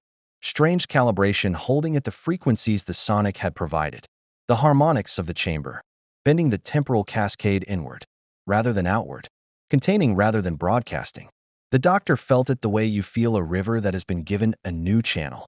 The water the same, the force the same, but the direction managed rather than free. 90 seconds. In those 90 seconds, Peter Parker stood with his back to the wall, and his eyes open and his hands, ready for something he couldn't fully prepare for. Stephen Strange held the calibration, with the absolute concentration of someone who had learned to hold enormous things through the discipline of a mind that had been broken and rebuilt, and broken again and rebuilt again, and found, each time, that the rebuilding was the point. Kong the Conqueror stood in the doorway of a room he had entered without planning to, and watched a being from outside his universe die and become someone else, and stayed because he was too old and had seen too much to pretend that the moment didn't require witnessing. The gold faded. On the floor of the containment chamber, someone who had the doctor's memories and the doctor's TARDIS and two hearts that were genetically, indisputably, undeniably Gallifreyan, looked up at the ceiling of the Sanctum Sanctorum and took the first breath of a new configuration of self. Different hands. The doctor looked at them with the familiar unfamiliarity of the first moments, mapping the new against the old, taking inventory. Younger feeling or older, it was always hard to tell immediately. The velvet jacket was gone, replaced by whatever the regeneration had assembled from the wardrobe's ambient possibilities. Something darker and more austere. Two hearts, beating at the same frequency they always had. Memory intact. 9 centuries and more, all of it present. The losses and the joys and the long, terrible, beautiful work of being the doctor. He stood. Right, said the doctor. New voice, steadier, with a quality the previous voice hadn't had. Something quieter and more deliberate. Underneath the familiar warmth, and looked at the three faces watching him. Where were we? It was not a question. The plan required 3 impossible things, which the doctor considered a conservative number. He had articulated it in the 2 hours following regeneration, while the new configuration of himself finished settling. The cellular process of becoming complete, the slight disorientation of inhabiting a body whose reflexes he was still learning fading into the background the way new shoes fade into walking. Strange had returned the sonic with the gravity of someone returning a borrowed thing they had handled with great care. The doctor had held it, felt its familiar weight in new hands, and experienced the particular comfort of a constant in the middle of change. The 3 impossible things were these. First, reach the void, the TVA's extra-dimensional containment space where prune timelines were held in suspension, using the TARDIS in her partially compromised state, navigating by the signal the Gallifreyan Time Lords had used to contact him. The ghost of 12 seconds that Xavier had found still impressed in his neural pathways like a message left in the shape of the absence it had made. Second, make contact with the imprisoned Gallifreyans and extract the specific temporal knowledge they possessed about the fixed points architecture, not the what of it, which the Codex had provided, but the how, the mechanism, the precise structural intervention that would dismantle the interference pattern without triggering the cascade that dismantling it incorrectly would cause.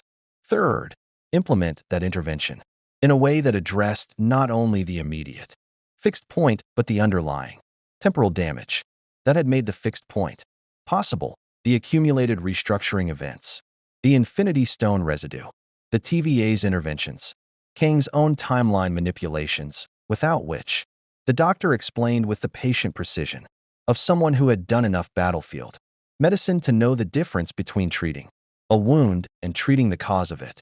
The fixed point would simply reassemble. Different shape, same terminus.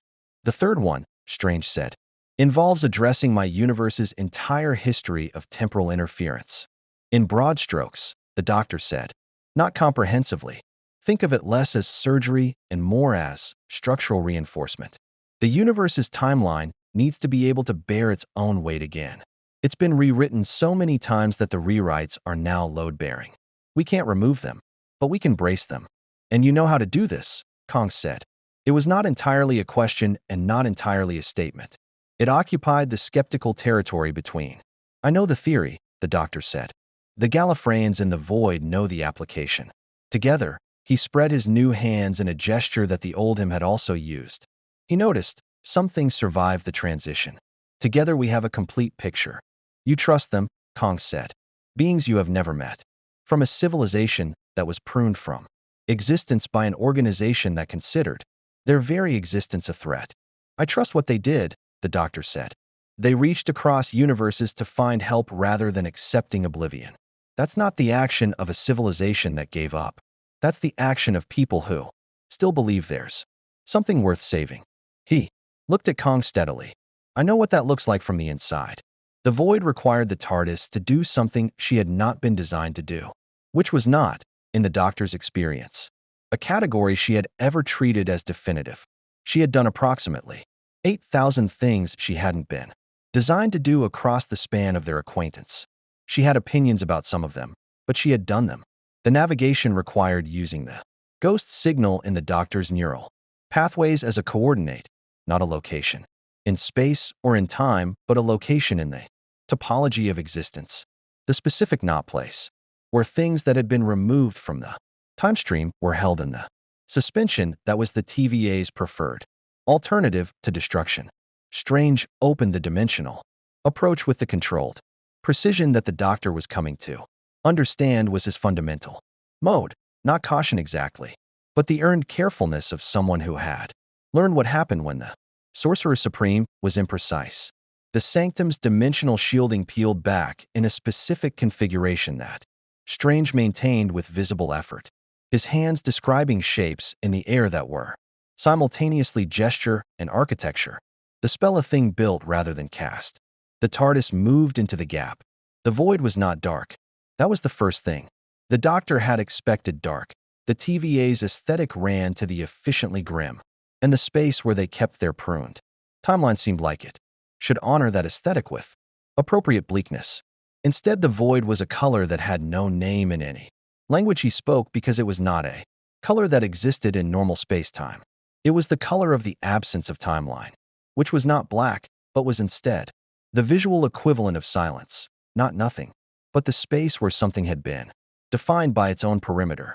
Within that perimeter, suspended in configurations that the doctor's temporal perception read as deliberate arrangement, rather than random dispersal, were timelines, thousands of them, pruned branches of possibility, each one containing the compressed history of a reality that the TVA had decided was unacceptable or redundant or, in the language of the log Strange had accessed, a contamination risk. He could feel them against his perception the way you feel temperatures, not as thought, but as sensation. The warmth of living histories pressed into stasis. He found Gallifrey 7X Delta by sound, not physical sound. The void had no atmosphere, no medium for acoustic transmission. But Gallifreyan temporal perception included frequencies that operated independent of atmosphere. And what he heard, threading through the suspended timelines with the deliberate coherence of a signal maintained against enormous odds, was this, a mathematical structure, a sequence, the kind of thing that a civilization which had devoted millennia to the study of time would transmit when it needed to be certain of recognition, not language. Mathematics, which was the language underneath language, the one that didn't require translation, because it was the same in every universe that had ever developed consciousness. The sequence was a description of the interference pattern, complete, precise, with the intervention mapped at the end like the last movement of a symphony.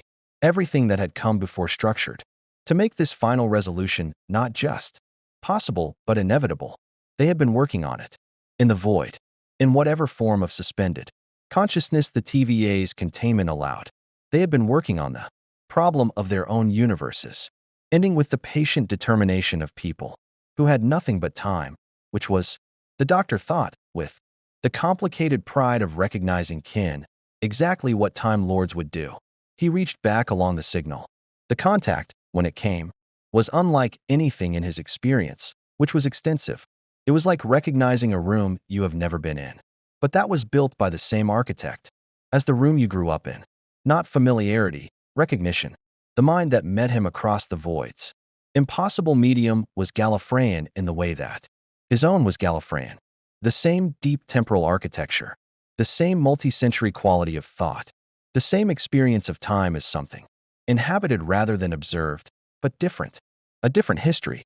A different path to the same destination. There were many of them. He could feel the edges of the group, the way you feel the size of a room, from the quality of its echo. Hundreds, perhaps more. The one who had made initial contact, who had learned his neural architecture in 12 seconds, who had removed those seconds from his memory with the surgical precision of a trained telepath, operating at the edge of their capability under conditions of severe constraint, was an older mind, disciplined and careful and carrying the particular weight of someone who had led people through something terrible and was still leading them through its aftermath. The exchange was not sequential. It was not a conversation in any linear sense. It was a transfer, the complete technical architecture of the intervention, delivered with the efficiency of Gallifreyan mind-to-mind communication, which had always been capable of conveying in seconds what spoken language required, hours to approximate. The Doctor received it the way the TARDIS received navigation, coordinates, not as information to be processed, but as knowledge that arrived already understood. And beneath the technical transfer, underneath the mathematics and the intervention architecture, in the frequencies that the efficiency of the exchange couldn't quite suppress, the lived experience of the pruning, the moment the TVA had come, the way a timeline ended not with destruction but with excision, the reality not burned but folded away, and the people in it aware enough, in that last moment, to understand what was happening and why, and to find it insufficient. The way they had held on, in the void, the way they had kept thinking, kept working, kept the signal going in the hope that something would hear it. The Doctor held all of this. He was aware of Strange maintaining the dimensional approach with increasing difficulty. The void was not meant to be accessed from outside, and the resistance of the TVA's containment architecture against Strange's intrusion was building. He was aware of Peter monitoring the TARDIS's structural integrity, reading the console instruments with the quick competence he had apparently developed through sheer necessity in the last 48 hours. He was aware of Kong at the void's edge, running his own calculations, recalibrating his models against the reality of what the Doctor was receiving. He was aware of all of this as peripheral data, the way he was always aware of the room while the important thing was happening. The important thing was this. The intervention required simultaneous action at 3 temporal coordinates.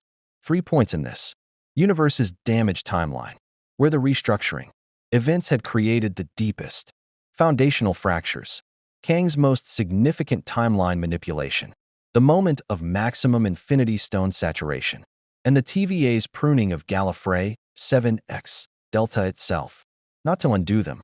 The Codex had been clear, and the Gallifreyan architects of the intervention had been clear. Events of that magnitude could not be undone without generating paradoxes. That would be worse than the problem they addressed.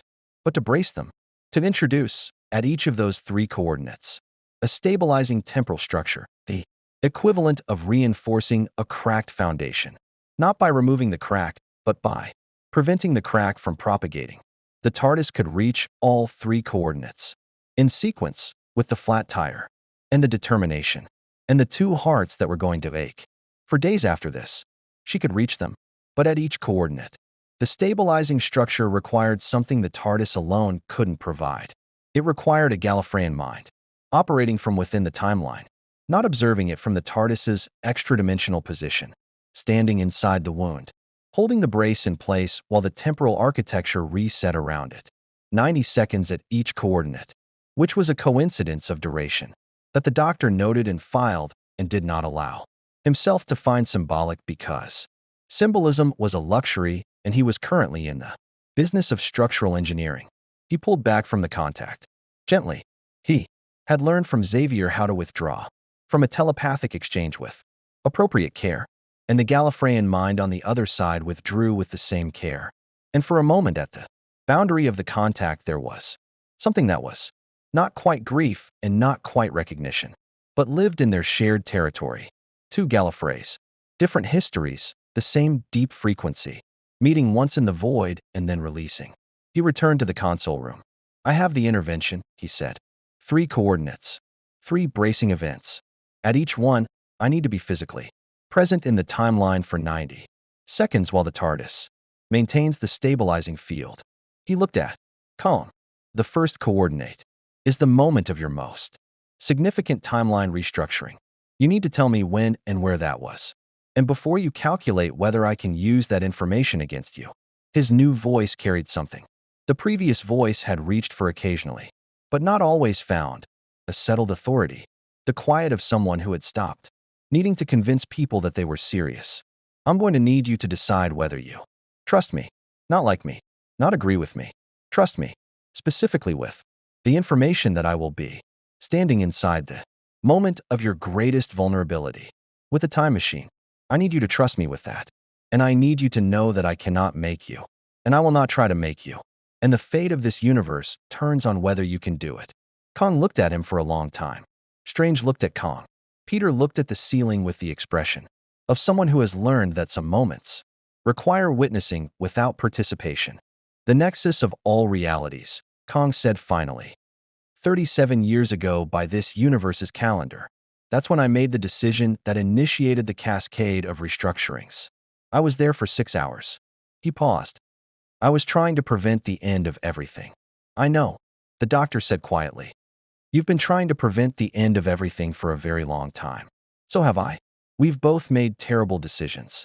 In service of that goal, he moved to the console, hands settling onto controls that were becoming familiar, again in their new configuration.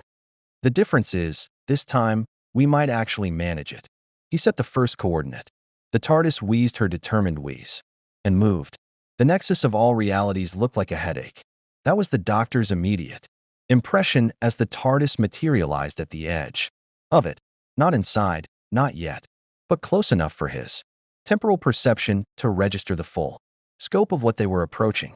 It was a location in the conceptual geography of Marvel's universe where probability density became so extreme that reality experienced something like vertigo, all possible outcomes existing simultaneously in the same space, each one pressing against the others, with the specific tension of things that mutually excluded each other being forced into coexistence. His instruments read it as a location. His perception read it as a feeling. His two hearts, newly settled in their regenerated configuration, read it as something very close to home, the deep bass note of a place where time was not linear but total, all of it present at once, which was how Gallifreyans experienced time on their best days and their worst ones. 37 years ago by this universe's calendar, he had set the coordinate with the precision the intervention required, threading the TARDIS through the temporal approach with the care of someone suturing something delicate. She had managed it. The flat tire had become, through some combination of her determination and the stabilizing effect of the intervention's own architecture, pulling them toward the correct moment like a current, something closer to a slow puncture, still wrong, still difficult, but manageable. Kang's past self was already there. The doctor watched him through the TARDIS's external sensors without sound, without contact, the way you watch something important from the correct respectful distance. 37 years younger and carrying it differently, the same fundamental architecture of the man, but without the accumulated weight of the subsequent decades, the decisions that had followed from this moment not yet made, the consequences not yet lived. He was at the nexus's edge with instruments that were, the doctor noted, considerably more sophisticated than anything the surrounding era should have produced, doing what he had said he had been doing, trying to prevent the end of everything. The tragedy of it, visible now from outside it, was that he was not wrong. His threat assessment had been accurate. His data had been real. The end he was trying to prevent had been genuine and coming. His intervention, the timeline, restructuring that had initiated the cascade of manipulations that had, over 37 years, left this universe's temporal fabric in the damaged state. That made the fixed point possible, had been made in full knowledge and full sincerity by a man who understood time better than almost anyone in his reality and still could not see, from inside the problem, what his solution would cost. The doctor understood this intimately. He had a category for it, well-worn and personal. He had been that man, several times, in several bodies. The brace goes in at the moment of maximum restructuring, the doctor said to Strange, who was maintaining the TARDIS's stabilizing field from the console with the focused intensity he brought to everything that required it. Approximately 11 minutes from now, by external observation, when Kang's past self initiates the primary timeline collapse and redirect. You step outside, Strange said. Into the Nexus. Into the Nexus. Yes. The Nexus of all realities, Strange said, with the precision of someone verifying that they have heard correctly an item of information they wish they had not heard, which exists in a state of permanent probability, saturation, and will attempt to resolve you into every version of yourself simultaneously. It will try, the doctor said. Time Lord temporal perception is partially pre-adapted to probability saturation. It's why we can look at the vortex without our minds dissolving into it. I'll have approximately 90 seconds before the saturation becomes genuinely dangerous. The brace needs 45. I have margin. 45 seconds of margin is not margin, Strange said. In my experience, 45 seconds is a biography, the doctor said pleasantly, and moved toward the TARDIS doors. Peter was beside him before he reached them, not intercepting, accompanying, standing at the door with the readiness of someone who had decided that his role in this specific chapter was proximity, the particular heroism of being present at the threshold of something you cannot follow someone through. The other two coordinates, Peter said. After this, the moment of maximum infinity stone saturation, the doctor said, and then the TVA's pruning event. 3 braces. 3 interventions. He looked at Peter with the affection of someone who had known him for 50 hours and found that sufficient. You've been remarkable, you know. At no point in any of this have you been anything other than exactly what was needed. Peter made the face of someone receiving genuine praise and not knowing where to put it. I have a physics exam Thursday. You'll pass, the doctor said. You understand temporal mechanics at an intuitive level that my finest students on. He stopped. You'll pass. He opened the TARDIS doors. The Nexus entered him before he entered it, which was the correct way to understand the experience, not a location that he stepped into but a condition that he became subject to, probability saturation, washing over his temporal perception, like a tide coming in over a structure that had been built to resist tides and mostly held. He felt the pull of it immediately, the Nexus's fundamental nature pressing against his own, trying to resolve him into the multiplicities it could see around him, every doctor, every regeneration, every choice that had produced a different outcome, all of them present in potential and pressing towards simultaneous actualization. He held himself together with the practice of centuries and moved toward the coordinate. The Nexus in this moment, 37 years ago, Kang's past self working at its edge, was active in the way that pressure fronts are active, the probability density shifting and churning around the point of intervention. The doctor could see what Kang had done from inside it, a masterwork of temporal engineering, the restructuring of a causal cascade with the precision of someone who genuinely understood what he was doing. He had prevented one end. He could see exactly what he had prevented, the terrible specific thing that would have occurred without his intervention, and the knowledge of it sat in the doctor's chest with the weight of genuine respect for an enemy. He had saved this universe and broken it in the saving. The brace required him to stand at the center of the restructuring event and introduce a stabilizing frequency that the intervention's architecture transmitted to him by the Gallifreyans in the void with the completeness of mind-to-mind. Gallifreyan knowledge transfer had specified in exact temporal notation, not a sonic screwdriver operation. The sonic could initiate it. The maintenance required something the sonic was a tool for, but not the source of. It required him to generate the frequency himself, from his own temporal architecture, his own Gallifreyan biology, which was itself a temporal instrument of a precision that no technology in this universe had yet matched, because it had been developed over millions of years by a civilization that had devoted its existence to this specific craft. He raised the sonic, initiated the frequency, then set the sonic aside in the not-quite space of the Nexus and held the frequency alone, his own cells maintaining the stabilizing structure the way a singer holds a note, not effortlessly. Effort was entirely involved, but with the competence of someone whose instrument and whose skill were genuinely adequate to what the music required. The causal cascade around him shuddered, resisted. He felt the moment of Kang's restructuring event as a physical force, The temporal equivalent of standing in a river at the moment a dam opens. Enormous. Directional. Insistent. He held the brace. 42 seconds. The nexus pressed harder. He felt the edges of his temporal perception beginning to fray. Under the probability saturation, not failing. Not yet, but the specific sensation of a capacity being tested to its genuine limit rather than its comfortable range. He thought about the Gallifreyans in the void who had worked out this intervention in conditions he could not fully imagine. In the suspended half-existence of the TVA's containment, holding on to the precision of thought against everything that pressed against it.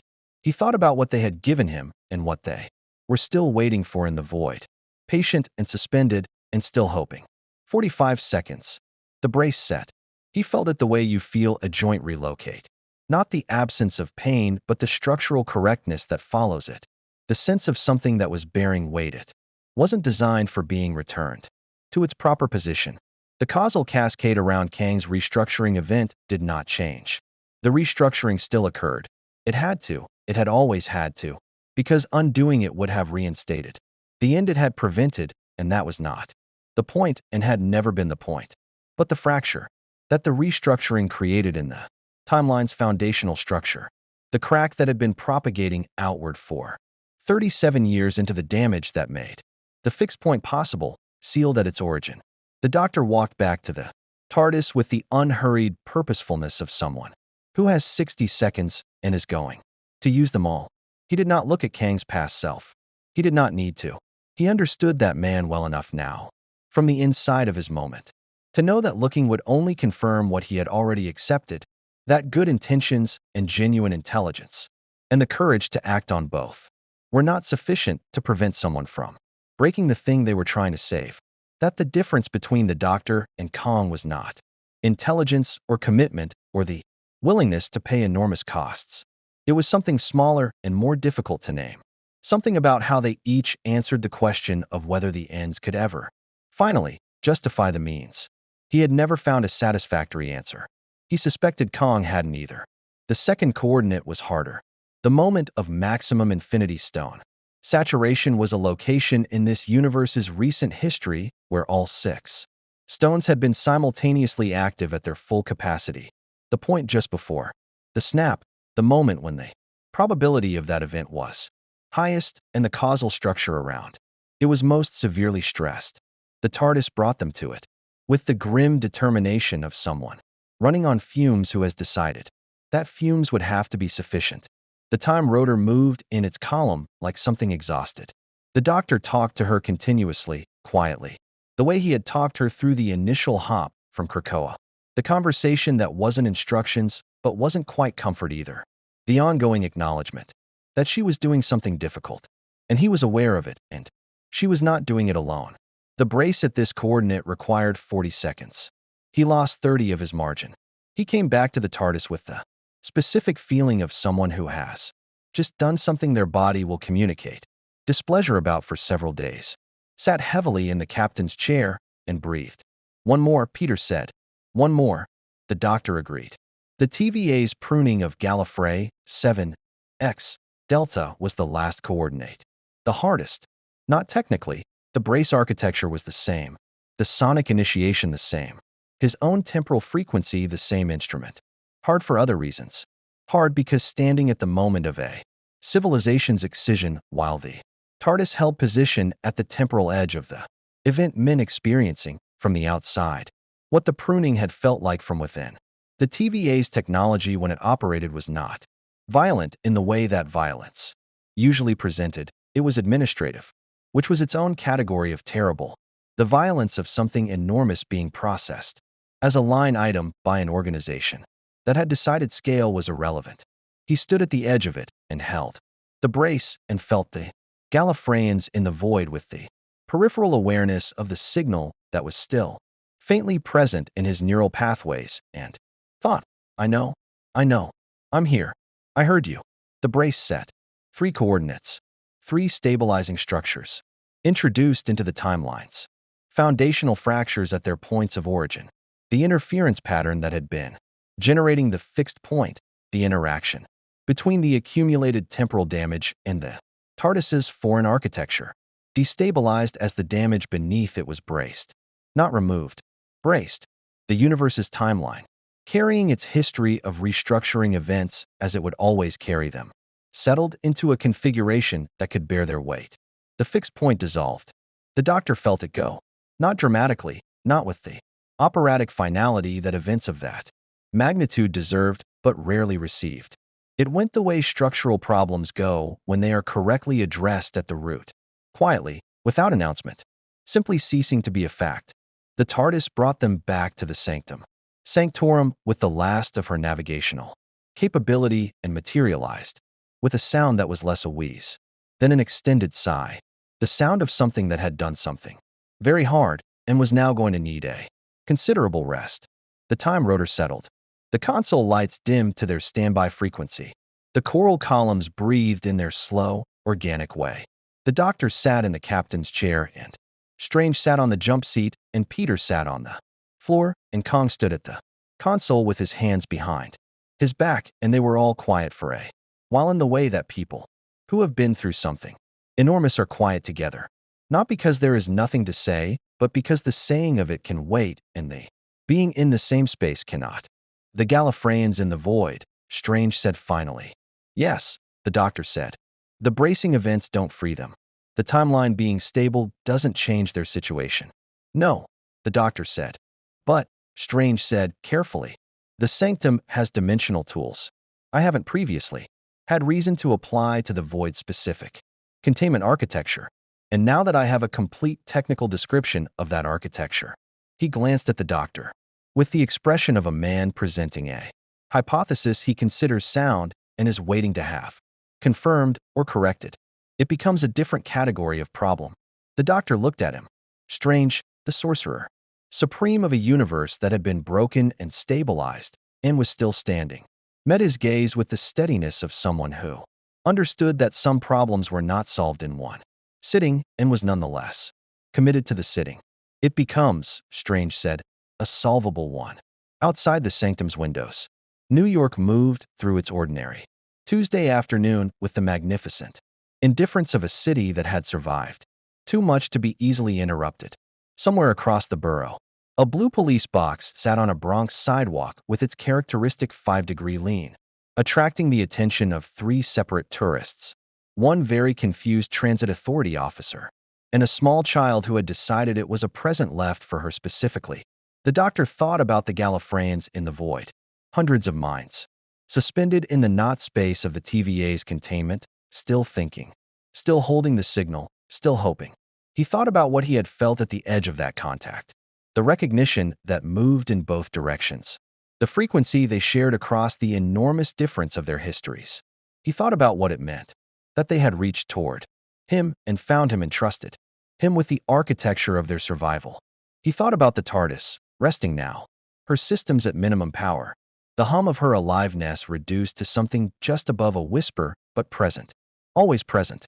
He thought about Kong, who had spent 37 years trying to prevent an end, and had helped cause a different one and had, in the end, stood in a room he hadn't planned to enter and witnessed something he hadn't planned to witness and told the truth about the thing that mattered most when the telling of it had cost him something.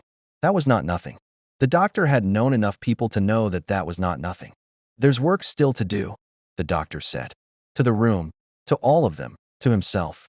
It was not a complaint. It never had been.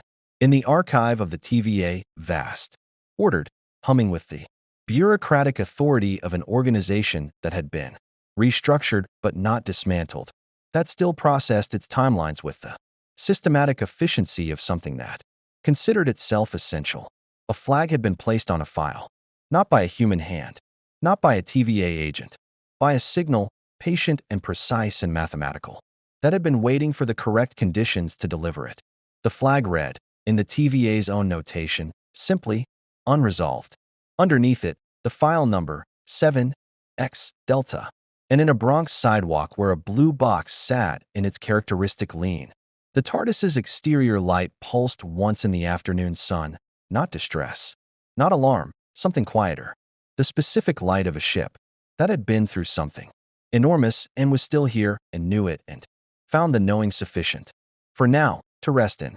Sufficient for now. But only for now.